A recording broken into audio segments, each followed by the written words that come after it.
বিসমিল্লাহির রহমানির রহিম। প্রিয় দেশবাসী, আসসালামু আলাইকুম।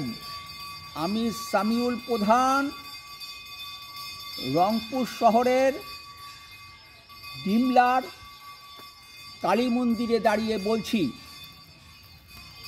1991 সালের 27 ফেব্রুয়ারি পঞ্চম জাতীয় সংসদ নির্বাচনের পর সংবিধান অনুযায়ী জনগণের প্রত্যক্ষ ভোটে রাষ্ট্রপতি নির্বাচন হবার কথা ছিল।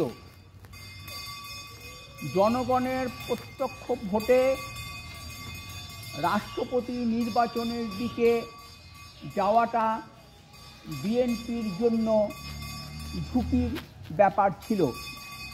এ কারণে বিএনপি পঞ্চম জাতীয় সংসদে একাদশ ও দ্বাদশ সংশোধনী বিল আনে।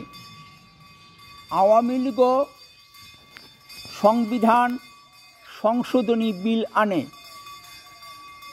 আওয়ামী লীগ আগে বিল আনলেও বিএনপির আনিত বিলটি দ্বাদশ সংশোধনী বিল হিসেবে গণ্য হয়, আর আওয়ামী লীগের আনিত বিলটি ত্রয়োদশ সংশোধনী বিল হিসেবে গণ্য হয়।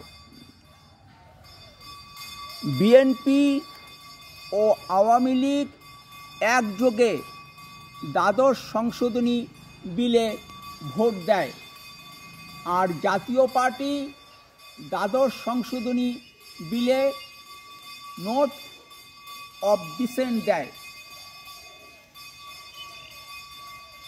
দ্বাদশ সংশোধনী বিলের উপর ভোটাভুটির পর জাতীয় সংসদ ভবনে তৎকালীন প্রধানমন্ত্রী খালেদা জিয়া ও বিরোধী দলীয় নেত্রী শেখ হাসিনা একসঙ্গে ছবি তুলেন।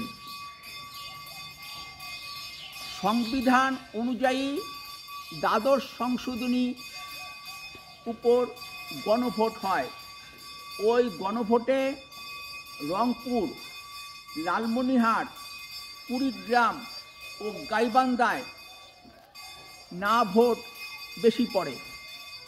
নীলফামারী জেলায় হ্যাঁ ও না ভোটের ব্যবধান ছিল খুবই কম। দ্বাদশ সংশোধনীতে রাষ্ট্রপতির সকল ক্ষমতা প্রধানমন্ত্রীর হাতে ন্যস্ত করা হয়।